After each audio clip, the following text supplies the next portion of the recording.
Good afternoon, students. Today we are completing our chapter number 8, the Delhi Sultanate. In the last video we had read about slave dynasty and Khilji dynasty. Now we are reading our Tughlaq dynasty.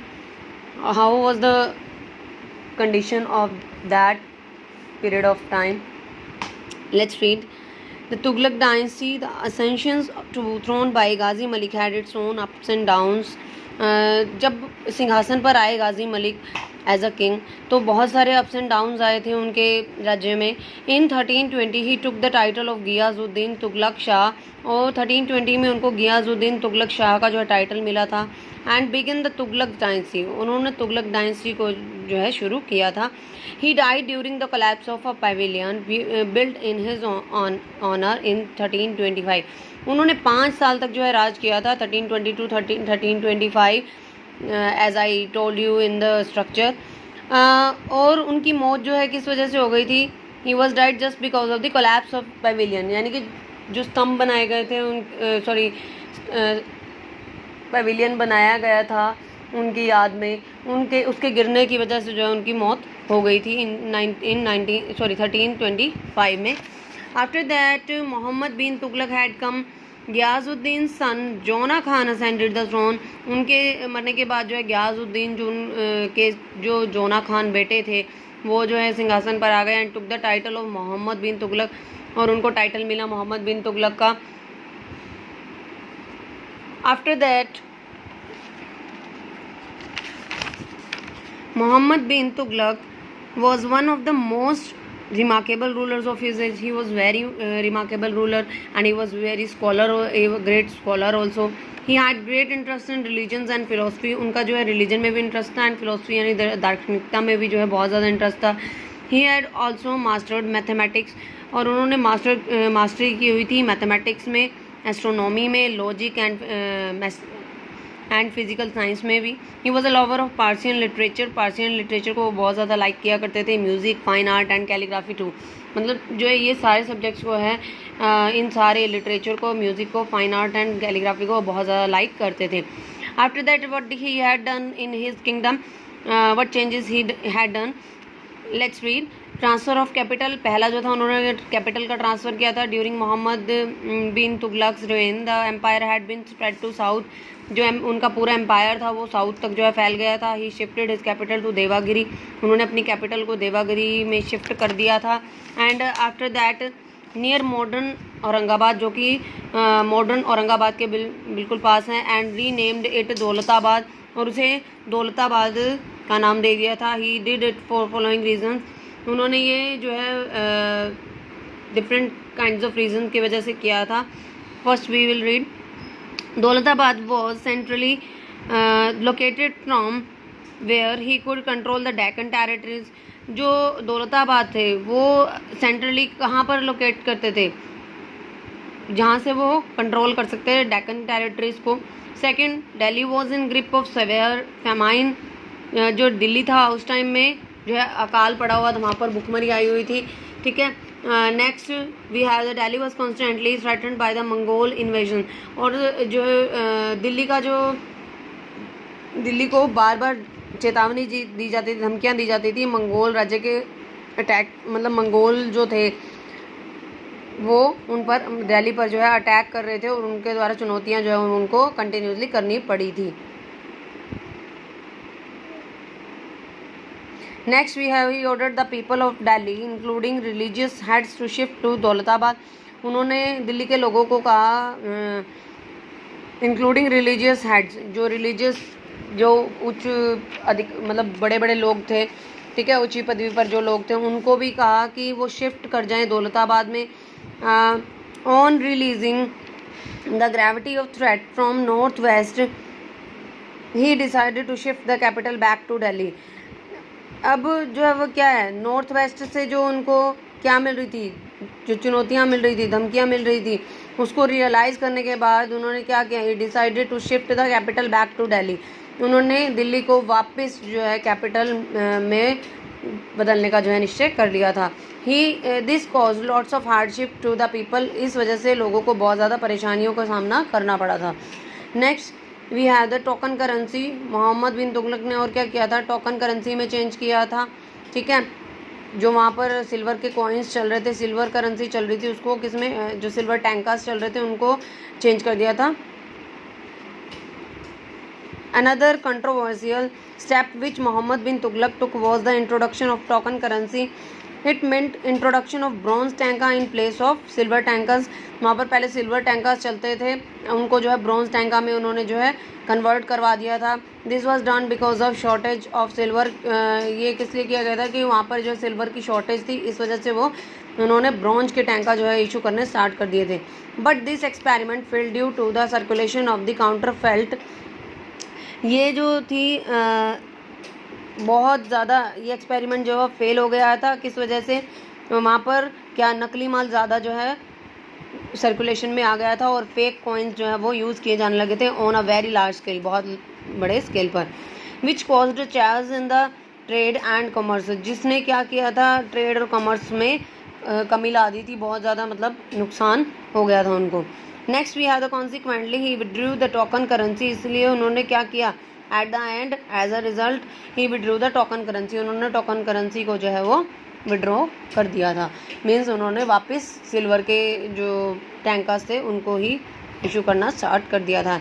Next he change taxation in the Doab, उन्होंने क्या किया था, डॉब area में, जो डॉब कहते हैं कि एक रिवर के जो दो रिवर के बीच की जो लैंड होती है उसको डॉब बोला जाता है, वहाँ पर जो है ज़्यादा उन्होंने टैक्स बढ़ा दिए थे। Muhammad bin Tughlaq wanted to conquer territories not only in India but also in central Asia. Muhammad bin Tughlaq जो है वो जीत पाना चाहते थे ना सिर्फ इंडिया के टेरिटरीज में but also in central Asia too. And for this he required a large army, इसलिए उनको एक बड़ी आर्मी की रिक्वायरमेंट थी। And therefore large amounts of money to pay for army, और बहुत ज़्यादा पैसा भी चाहिए था पे करने के लिए आर्मी को। So in order to get more revenue, इसलिए रिवेन्यू ज़्यादा लेने के लिए he increase the land tax, उन्होंने टैक्स जो है लैंड के पे जो टैक्स लगता था वो ज़्यादा बढ़ा दिया था। In the fertile region of Ganga Yamuna Doab, जो बहुत ज़्यादा फर्टाइल एरिया था गंगा यमुना डोब का, उसमें ज़्यादा टैक्स लेना उन्होंने स्टार्ट कर दिया था मोहम्मद बिन तुगलक ने। At the same time a severe famine broke out in area and उसी टाइम पे क्या हुआ, एक बहुत ज़्यादा अकाल आ गया था उस एरिया में। And the people refuse to pay the extra taxes, लोगों ने जो है टैक्स पे करने से मना कर दिया था। एंड रोज इन रेबिलियन, और बहुत ज़्यादा वहाँ पर मतलब विद्रोह उठ गया था। But the tax collector showed it in no mercy and took stern measures to collect the taxes, और उन्होंने क्या किया, जो टैक्स कलेक्टर थे वो उन्होंने कोई दया भाव नहीं दिखाया, और जो पूरे प्रॉपर्ली कठोरता से जो है measures to collect the taxes, tax collect करने के पूरे उपाय अपनाते गए। This made some of the peasants to abandon their lands, इसके कारण जो कुछ पीजेंट्स को क्या करना पड़ा, अपनी ज़मीन को ही छोड़ना पड़ गया था। एंड फ्ली टू जंगल्स, और कहाँ जाना पड़ा, जंगलों में जाना पड़ गया। Muhammad bin Tughlaq took effective steps to fight the famine and save the situation, Muhammad bin Tughlaq ने बहुत सारे इफेक्टिव स्टेप्स जो उठाए थे अकाल से निपटने के और अपने उस वहाँ की सिचुएशन को सुधारने के लिए। He ordered free distribution of grains, उन्होंने जो है फ्री ऑफ कॉस्ट ग्रेन्स का भी जो है वो डिस्ट्रीब्यूशन किया। एडवांस्ड लोन्स दिए पीजेंट्स को, improved irrigation facilities, and but it was too late and a number of people were starved to death and as agriculture suffered a heavy setback in the Doab area। लेकिन ये बहुत ज़्यादा देर हो चुकी थी क्योंकि कई लोग जो है भुखमरी से बहुत ज़्यादा मर गए थे एंड एग्रीकल्चर को भी बहुत ज़्यादा नुकसान हो गया था डोब एरिया में, ठीक है, वो पिछड़ गई थी वहाँ की जो एग्रीकल्चर था सारा। मीन्स मोहम्मद बिन तुगलक ने बहुत चेंज लाने की कोशिशें की थी अपने किंगडम में, but he failed every time. Next we have the plan of conquest, उन्होंने जो है जीतने का जो है प्लान बनाया था। Muhammad bin Tughlaq dreamed of conquering the world, पूरे जो है देश पे, पूरे संसार पे उसने जो है जीत पाने का सपना देखा था। So he organise a huge army and paid 1 full year salary in advance to his soldiers, और बहुत बड़ी उन्होंने आर्मी बना दी थी और उनको जो है सैलरी पे की एडवांस में ही। Then decided to conquer Khurasan फिर उन्होंने जो है खुरासन और पर्सिया एंड इराक पे भी जो है जीत पाने की कोशिश की, but after a year following the failure of the token currency Mohammad bin Tughlaq abandon that project and disbanded the army. फिर जो है क्या हुआ, एक साल के बाद following the failure of the token currency के फेल होने के बाद मोहम्मद बिन तुगलक ने क्या किया था, छोड़ दिया था अपने प्रोजेक्ट को और आर्मी को भी डिसबैंडेड होता है ब्रेक कर देना, तोड़ दिया था। Next we have the Sultanate administration. How was the Sultanate administration in that age? The state set up by the Turks towards the end of the 12th century. जो स्टेट था वो तुर्क्स के द्वारा जो है 12वीं सेंचुरी के अंत में जो है बनाया गया था। In northern India gradually developed into a powerful and highly centralise state, और वो बहुत ज़्यादा पावरफुल हो गया था state and highly centralise state भी हो गया था। The sultan was supreme executive. Sultan जो हुआ करते थे वो सुप्रीम एग्जीक्यूटिव होते थे, लेजिस्लेटिव भी खुद होते थे, जुडिशियल वर्क भी वही करते थे, मिलिट्री अथॉरिटी का वर्क भी सारा सुल्तान के अंडर ही होता था। मतलब जो भी जिस भी मतलब डायनेस्टी में जो भी राजा बना उनके पास ये सारी अथॉरिटी हुआ करती थी। Next the sultan kept an eye on revenue and expenditure. Sultan जो बनते थे वो रिवेन्यू और एक्सपेंडिचर को भी जो है अपने मतलब पूरी नज़र में रखते थे। He was assisted by a number of ministers. उनको जो है सहायता दी जाती थी बहुत सारे मिनिस्टर के द्वारा। The key figure in administration was the वजीर। जो की फिगर होता था मतलब मेन पर्सन जो होता था एडमिनिस्ट्रेशन में वो वजीर होता था। वो एक्टेड एज प्राइम मिनिस्टर, वो प्राइम मिनिस्टर का काम करता था। एंड द वजीर supervised the work of other officials. और बाकी जितने भी ऑफिसर्स थे उनका वर्क सुपरवाइज किया करता था वजीर। The final decision were always taken by sultan. और फाइनल डिसीजन ऑलवेज सुल्तान के द्वारा ही लिया जाता था। Next we have the minister in charge of the army was called Arize Mumalik. जो मिनिस्टर हुआ करते थे, मिनिस्टर इंचार्ज होते थे जो आर्मी के, उनको अरीज़े ममालिक के नाम से जो है जाना जाता था। The Ariz was not the commander in chief of the army.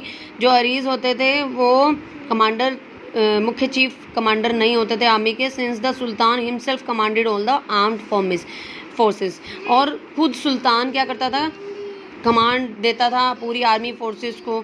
Special responsibility of the Ariz department was to recruit, equip and pay the army.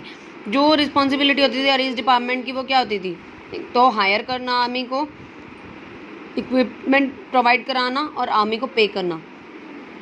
Next there were two other important departments, namely the Diwan-e Risalat and the दीवाने इंशा। दो और department हुआ करते थे main, जिनको दीवाने रसालत और दीवाने इंशा कहा जाता था। The Diwane Risalat dealt with religious matters. ये जो था रिलीजियस मैटर से बिलोंग करता था। And was presided over by chief sardar. और चीफ सरदार जो थे इनके अध्यक्ष हुआ करते थे। वह जनरली अ लीडर काजी, जो कि आमतौर पर क्या है लीडर काजी हुआ करते थे, वो वहाँ की अध्यक्षता किया करते थे, चीफ सरदार हुआ करते थे। The Qazi was the head of the department of justice. जो काजी हुआ करते थे वो जस्टिस डिपार्टमेंट के हेड होते थे। And advise the sultan on civil and religious matters. जितने भी सिविल से रिलेटेड मैटर्स होते थे, धर्म से रिलेटेड मैटर्स हुआ करते थे, वो सुल्तान को वो एडवाइस दिया करते थे काजीज। नेक्स्ट द दीवाने इंशा डील्ड विद स्टेट कॉरेस्पॉन्डेंस। जो दीवाने इंशा होते थे वो स्टेट से रिलेटेड जितने भी कोई मसले होते थे उनको सॉर्ट आउट किया करते थे। During the Sultanat the empire was divided into provinces called the iqtas. सल्तनत एज के टाइम पे क्या हुआ था, एम्पायर जो था प्रोविंसेस में डिवाइडेड था, जिनको इक्ताज कहा जाता था। Each province was placed under official called muqtis. और हर एक प्रोविंस को एक ऑफिसर्स के अंडर जो है रखा जाता था, जिनको मुख्तिस कहते थे। To facilitate local administration provinces were further divided into shiqs. Local administration को अच्छे से चलाने के लिए क्या करते थे, प्रोविंसेस को आगे डिवाइड किया जाता था शिक्स में और प्रागनाज में, और डिस्ट्रिक्ट और विलेज और डिस्ट्रिक्ट में डिवाइड किया जाता था। The village was the lowest administrative unit. जो विलेज की होती थी सबसे लो लेवल पर होती थी administrative units. The officials who worked at the village level included the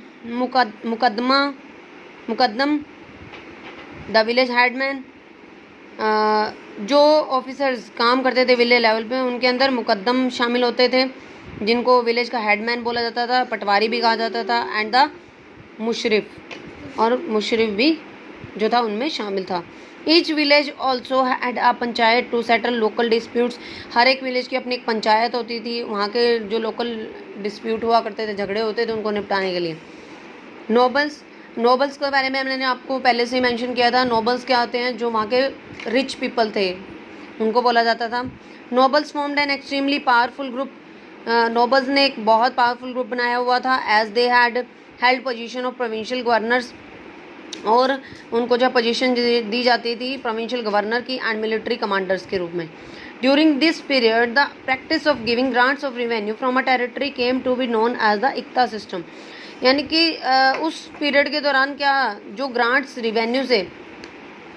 revenue के जितने भी रिवेन्यू से जो भी ग्रांट्स दिए जाते थे फ्रॉम अ टेरिटरी, वो एक टेरिटरी के मतलब रिवेन्यू से जितने भी ग्रांट्स दिए जाते थे उनको इक्ता सिस्टम कहते थे। Those who were given iqtas were called iqtadars. और जो क्या करते थे, हु वर गिवन, जिन्हें दिया जाता था इक्ताज, उनको इक्तादार कहते थे। Out of this grant the iqtadars had to maintain themselves. और इस ग्रांट में से मतलब जो ग्रांट दिया जाता था, इक्तादार्स क्या करते थे, अपने आप जो है उन्हीं में से, उन पैसों में से ही जो है हर मसला अपने एरिया का सॉर्ट आउट किया करते थे। Their families and some soldiers for use by the sultan during war. वो अपने खुद ही वो मतलब इक्तादार जो होते थे मेंटेन देमसेल्व्स, अपने आप चलाया करते थे, उनकी फैमिलीज़ को भी का भी जो है सिस्टम अपने आप खुद से चलाते थे। And some soldiers for use by sultan during war. और कुछ जो इकट्ठा होता था ग्रांट, वो सोल्जर्स के लिए यूज़ किया जाता था ड्यूरिंग वॉर के टाइम पे। When the central authority became weak, जब सेंट्रल अथॉरिटी वीक पड़ जाती थी, many of these इक्तादार्स functioned as independent rulers of territories under their command। तब क्या होता था कि बहुत सारे इक्तादार जो हैं वो इंडिपेंडेंट रूलर्स की तरह काम करते थे उस टेरिटरीज के अंडर देयर कमांड, उनकी कमांड देने के बाद। Thank you, your lesson has completed.